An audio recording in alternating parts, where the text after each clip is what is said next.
In 2020, video conferencing was a battlefield. Google and Microsoft, two of the biggest tech giants in history, were ready to dominate. They had everything: unlimited cash, massive engineering teams, and billions of existing users. Yet, a tiny, unknown company called Zoom came out of nowhere and completely crushed them. How did a small startup with a fraction of the resources defeat $2 trillion companies at their own game? The answer isn't what you think. It's not about features, or marketing, or even luck.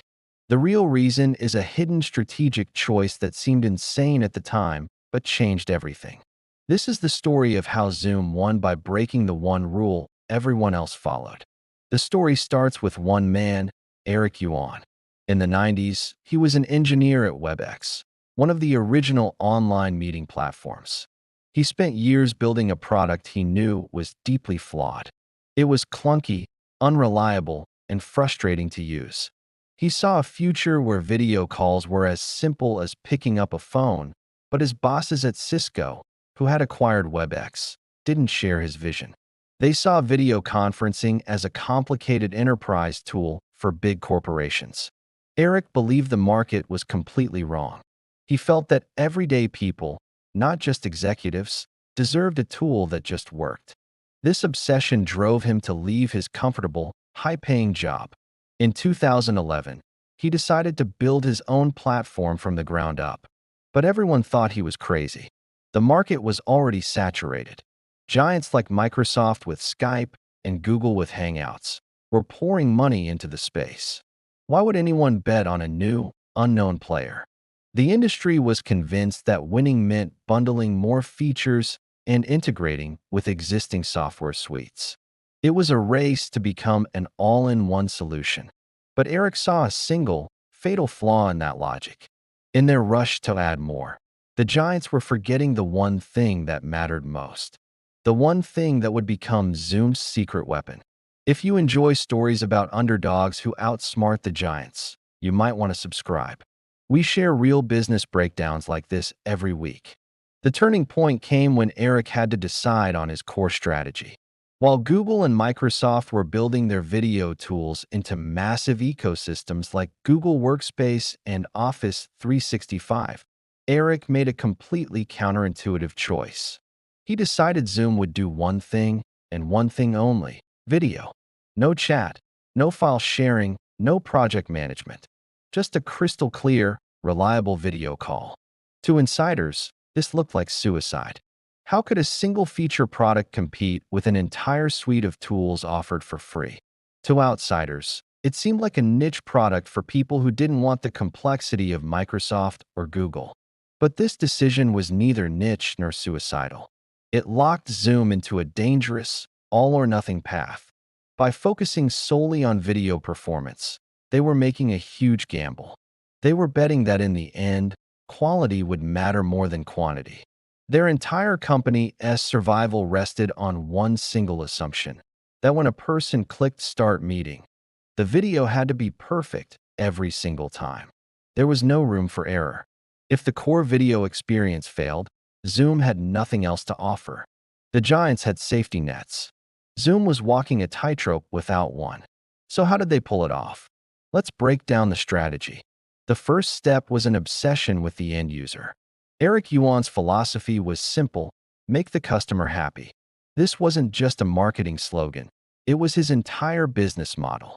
While competitors were focused on selling complex packages to IT departments, Zoom focused on the person actually clicking the button. They made it ridiculously easy to start or join a meeting. No mandatory sign-ups. Just one click, and you were in.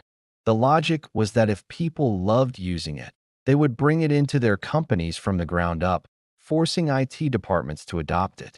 This is a classic bottom-up strategy. The assumption was that individual user preference could overpower top-down corporate decisions. For this to work, the product had to be more than just good. It had to be delightful. And for a while, it seemed to be working perfectly. Employees would use Zoom for a team meeting, love it, and then demand their company buy a corporate plan. But this created a hidden problem. What happens when the free users far outnumber the paying ones? That leads to the second and most critical strategic step, the freemium model. Zoom offered a very generous free tier, 40-minute meetings with up to 100 participants. This wasn't new. Dropbox and others had done it before. But Zoom did it differently. They weren't just giving away a trial version. They were giving away a fully functional, high-quality product. The logic was to let the product's quality speak for itself. If it worked flawlessly, users would eventually hit the 40-minute limit and upgrade. The assumption was that the conversion rate from free to paid would be high enough to cover the massive costs of serving millions of free users. This is where the numbers get really interesting. For a video platform, the biggest cost is bandwidth. Every free call was literally costing Zoom money. It was like a restaurant giving away free meals, hoping enough people would stay and buy a drink to keep the lights on. Was this a stroke of genius or a catastrophic miscalculation? I'm curious what you think. Was giving away so much for free a brilliant growth hack or a disastrous financial move? Let me know your thoughts in the comments. The third strategic pillar was engineering. This is the part of the story that most people miss. Zoom wasn't just a nice-looking app. Under the hood, it was an engineering masterpiece. Yuan and his team built their software to be incredibly efficient. It was designed to work on low-bandwidth internet connections, something competitors struggled with.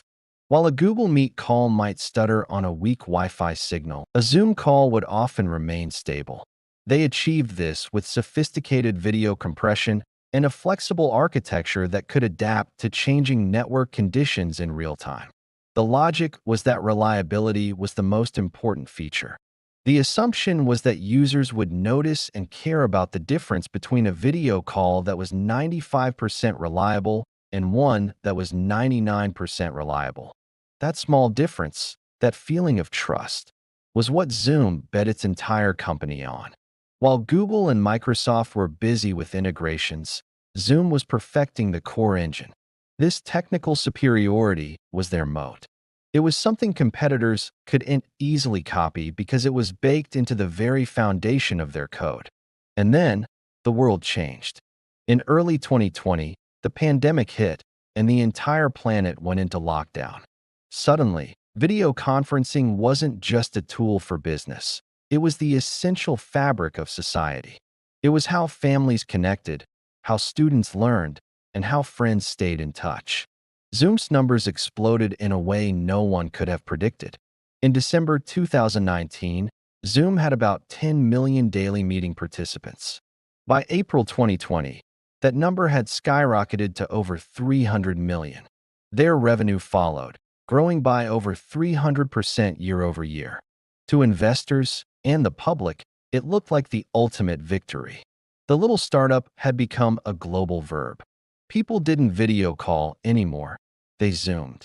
But behind the scenes, a different story was unfolding. The explosion in growth was almost entirely from free users. Schools, families, and friends were using the free plan. While user numbers were going up by 30 times, revenue was only going up by about 4 times. The cost of supporting hundreds of millions of free users was staggering. Zoom was bleeding cash to support its own popularity. They were a viral sensation, but they were also a financial time bomb. Investors kept pouring money in, blinded by the incredible user growth, but the core business model was being pushed to its absolute limit. This is where the shocking reality of Zoom's strategy became clear. The moment of belief collapse happened internally. Engineers were working around the clock just to keep the servers from crashing. The cost of running the service was spiraling out of control.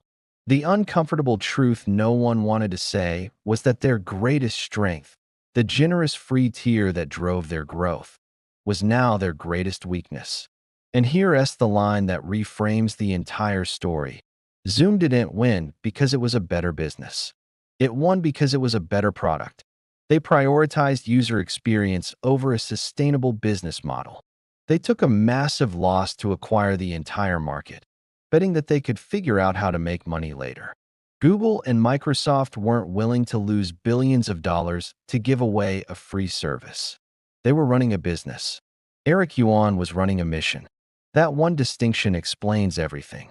Google and Microsoft lost because they were trying to win a business competition. Zoom won because they were trying to solve a human problem. What do you think is the bigger risk for a company, a flawed product or a flawed business model? Let me know in the comments below. There are a few powerful lessons here. First, obsession with the end user can be an unstoppable competitive advantage. While the giants were busy selling to CIOs, Zoom was delighting the actual people using the software. Smart companies can miss this when they get too focused on spreadsheets and market share reports, forgetting that real people make decisions based on emotion and experience. You can spot this in other companies by asking, who are they truly trying to make happy? The buyer or the user? Second, a superior product can sometimes create its own business model. The traditional path is to figure out monetization first. Zoom did the opposite. They built something people loved and then worried about the money later. This is incredibly risky, but in a winner-take-all market, it can be the only way to win. Smart people miss this because it defied conventional business wisdom. The takeaway is to watch for products that achieve viral, organic love. That level of user passion is a resource that can often be monetized in unexpected ways down the road. Third, constraints breed innovation. Google and Microsoft had unlimited resources, which paradoxically can stifle creativity. They could afford to be bloated and inefficient. Zoom had to be lean and hyper-efficient from day one, which forced them to build a technically superior product. The lesson is that the scrappy underdog is often more dangerous than the comfortable incumbent because they have to be smarter. These ideas apply far beyond just this company. They show that in the world of technology, the best product doesn't always come from the biggest company. Sometimes, it comes from the team that cares the most. If you enjoy real business stories like this, you might want to subscribe. More breakdowns like this are coming soon. Thanks for watching.